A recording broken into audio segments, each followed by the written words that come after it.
मेरा नाम रोहित है और आप देख रहे हैं एसपीएन 9 न्यूज। भारत में गरीबी रेखा के नीचे जीवन यापन कर रहे लोगों की संख्या में भारी कमी देखने में तो आई है, परंतु क्या उन्हें स्वास्थ्य, शिक्षा एवं मकान की सुविधाएं ठीक तरीके से उपलब्ध हो पा रही हैं?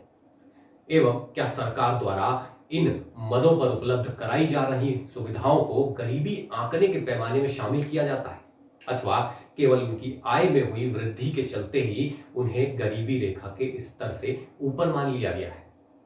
इस प्रश्न पर विचार किया जाना जरूरी है। तो आइए सबसे पहले गरीबी रेखा के नीचे जीवन यापन कर रहे लोगों से संबंधित कुछ आंकड़ों पर एक नजर डालते हैं। भारत में वर्ष 1947 में 70% लोग गरीबी की रेखा से नीचे जीवन यापन कर रहे थे, जबकि अब वर्ष 2020 में देश की कुल आबादी का लगभग 22% हिस्सा गरीबी रेखा के नीचे जीवन यापन कर रहा है। 1947 में देश की आबादी 35 करोड़ थी, जो आज बढ़कर 136 करोड़ हो गई है। देश में गरीबी रेखा के नीचे जीवन यापन कर रहे लोगों की आय में वृद्धि के साथ साथ केंद्र सरकार द्वारा वित्तीय समावेशन को सफलतापूर्वक लागू किए जाने के कारण गरीबी रेखा के नीचे जीवन यापन करने वाले लोगों की संख्या में भारी कमी देखने में आई है। उसके पीछे मुख्य कारण देश में विभिन्न वित्तीय योजनाओं को डिजिटल प्लेटफॉर्म पर ले जाना है। केंद्र सरकार द्वारा प्रारंभ की गई जनधन योजना ने इस संदर्भ में उल्लेखनीय भूमिका निभाई है। जब ये योजना प्रारंभ की जा रही थी, तब कई लोगों द्वारा ये सवाल उठाए गए थे कि देश में पहले से ही इस तरह की कई योजनाएं मौजूद हैं, फिर इस एक और नई योजना को शुरू करने की क्या जरूरत है? आज समझ में आता है कि जनधन योजना के अंतर्गत करोड़ों देशवासियों के खाते खोले गए।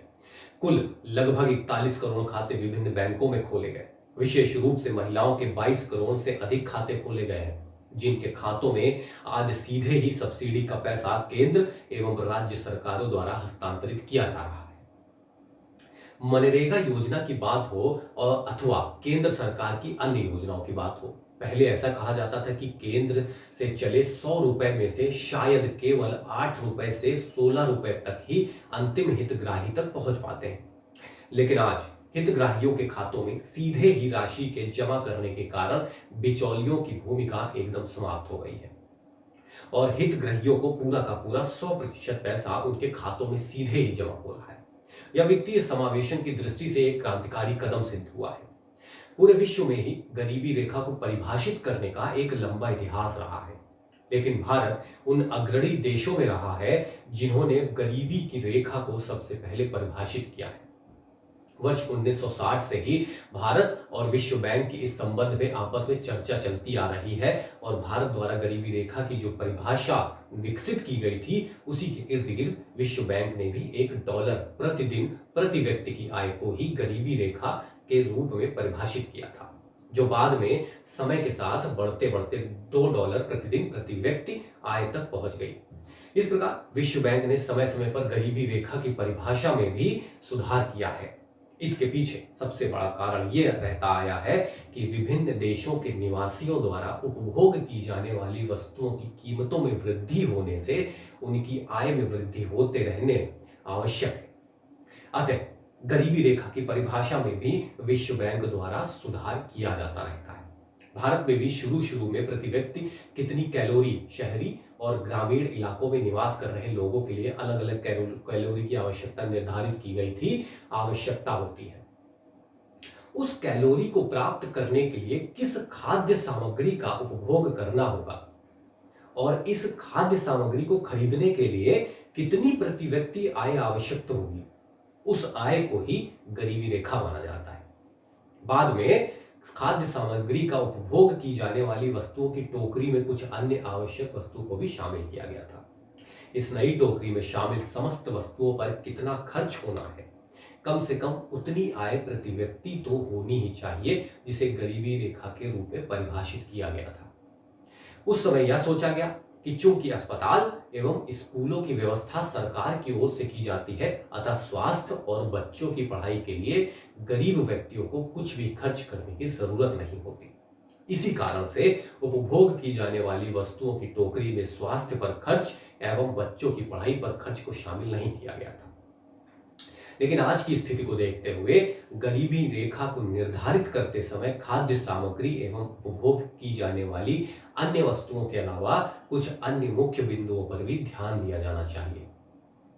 यथा देश में शिक्षा का स्तर कितना है, इस संबंध में विशेष सुविधाएं किस प्रकार उपलब्ध है और इसका कितना विकास हुआ है। दूसरे देश में स्वास्थ्य सुविधाओं की स्थिति कैसी है एवं क्या ये सुविधाएं सभी नागरिकों को आसानी से उपलब्ध है। तीसरा, लोगों को रहने के लिए मकान की सुविधाएं किस स्तर पर उपलब्ध है। आज गरीबी रेखा से नीचे जीवन व्यतीत करने वाले व्यक्ति के लिए भी शिक्षा, स्वास्थ्य एवं मकान की सुविधाएं यदि आसानी से उपलब्ध नहीं है तो इन्हें भी आवश्यक उपभोग वाली वस्तुओं की टोकरी में शामिल किया जाना चाहिए। इससे गरीबी रेखा उच्च स्तर पर निर्धारित होगी और इस सीमा से कम आय वाले व्यक्तियों को भी सरकार द्वारा बनाई जा रही योजनाओं का लाभ मिल सकेगा। इसके साथ ही यदि सरकार द्वारा स्वास्थ्य, शिक्षा एवं मकान आदि के लिए मुफ्त सुविधाएं उपलब्ध कराई जा रही हैं तो इन्हें इन सुविधाओं का लाभ लेने वाले व्यक्ति की आय में शामिल किया जाना चाहिए ताकि इन व्यक्तियों को गरीबी रेखा के ऊपर माना जा सके। केवल उस व्यक्ति की आय से गरीबी रेखा का आकलन करने के तरीके को अब बदलने का समय आ गया है। वैश्विक स्तर पर गरीबी रेखा का निर्धारण सामान्यतः कम आय आधारित देशों को ध्यान में रखकर किया जाता है, जहां आवश्यक उपभोग वाली वस्तुएं तुलनात्मक रूप से कुछ सस्ते दामों पर उपलब्ध हो जाती है। इस प्रकार गरीबी रेखा भी कम आय के साथ लिंक हो जाती है, जबकि मध्य आय श्रेणी के देशों में इतनी आय में शायद आवश्यक उपभोग वाली वस्तुएं उपलब्ध नहीं हो पाए। भारत भी पहले कम आय श्रेणी के देशों में गिरा जाता था, लेकिन अब भारत इस श्रेणी से बाहर निकलकर कम मध्यम आय श्रेणी के देशों में गिना जाता है। उक्त कारणों के चलते वैश्विक स्तर पर अब तो गरीबी रेखा में और भी सुधार कर $4 प्रतिदिन प्रति व्यक्ति आय को गरीबी रेखा बनाए जाने की चर्चाएं की जाने लगी हैं। हालांकि ये परिभाषा कम आय वाले देशों के लिए समस्या खड़ी कर सकती है, क्योंकि इन देशों में प्रति व्यक्ति आय के स्तर को इतना ऊंचे लेवल पे ले जाना शायद मुश्किल होगा। अतः इन देशों में गरीबी की रेखा से नीचे जीवन यापन करने वाले लोगों की संख्या बढ़ जाएगी। परंतु यदि सभी देश एक साथ जैसी परिभाषा को लागू नहीं करते तो फिर विभिन्न देशों के बीच गरीबी रेखा के नीचे जीवन यापन कर रहे लोगों के संबंध में आपस में तुलना करना कठिन हो जाएगा। एक और बात पर भी विचार किया जा सकता है कि क्या विश्व बैंक और विभिन्न देशों द्वारा निर्धारित की जा रही गरीबी रेखा अलग अलग नहीं हो सकती है। ऐसा नहीं हो सकता क्या? विभिन्न देश ही क्यों, आप एक ही देश के ग्रामीण इलाकों और शहरी इलाकों में अलग अलग खर्च एवं आय का स्तर पाएंगे।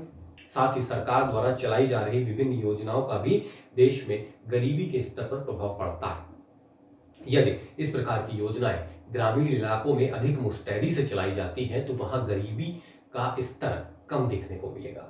जैसे भारत में ग्रामीण इलाकों में पब्लिक डिस्ट्रीब्यूशन सिस्टम बहुत मजबूत हो गया है, जहां अनाज सस्ती दरों में उपलब्ध कराया जा रहा है, जिसके चलते ग्रामीण इलाकों में वास्तविक गरीबी कम हो गई है। शिक्षा क्षेत्र में भी काफी सुधार देखने में आ रहा है, क्योंकि हाल ही में सरकारी स्कूलों में ड्रॉप आउट की दर में काफी कमी आई है। अगर विशेष रूप से भारत की बात की जाए तो यहाँ 3 चीजें विश्व के अन्य देशों की तुलना में एकदम अलग है। पहला, एक तो हमारे देश के गांवों में निवास करने वाले लोगों की संख्या बहुत अधिक है। दूसरा, कृषि पर आश्रित लोगों की संख्या भी बहुत अधिक है। तीसरा, अनौपचारिक सेक्टर में बहुत बड़ी तादाद में लोग कार्यरत हैं, जहां कार्यरत लोगों की आय नियमित नहीं है। कृषि क्षेत्र में तो यह सामान्य बात है। कृषि क्षेत्र की एक खासियत यह भी है कि भारत में कृषि क्षेत्र में आय बदलती रहती है, अतः अन्य देशों से तुलनात्मक अध्ययन सही प्रकार से नहीं हो पाता। इसलिए अब समय आ गया है कि न केवल अंतरराष्ट्रीय स्तर पर बल्कि विभिन्न देशों द्वारा भी गरीबी रेखा को परिभाषित करने के लिए बहुसंकेतिक दृष्टिकोण अपनाया जाना चाहिए, जिसमें प्रति व्यक्ति आय के साथ साथ मकान, स्वास्थ्य, शिक्षा संबंधी मानदंडों को भी शामिल करना चाहिए। आय को तो सकल घरेलू उत्पाद में वृद्धि से आंका जा सकता है। रोजगार बढ़ेगा तो प्रति व्यक्ति आय भी बढ़ेगी, पर अन्य सुविधाएं जैसे स्वास्थ्य, शिक्षा एवं मकान आदि किस स्तर पर उपलब्ध है ये भी देखना होगा। इनमें शहरी एवं ग्रामीण इलाकों के अंतर का भी ध्यान रखना होगा। हालांकि भारत में अनौपचारिक सेक्टर में कार्य कर रहे लोगों के लिए न्यूनतम मजदूरी का प्रावधान हाल ही में किया गया है। इसे लागू करने के लिए एक विनियामक संस्था भी स्थापित की जा रही है।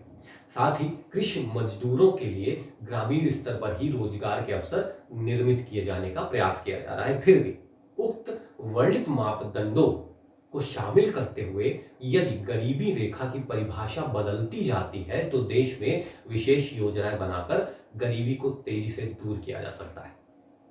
अगर आपको यह वीडियो पसंद आया है तो इसे लाइक करें और कमेंट करके हमें जरूर बताएं। नमस्कार।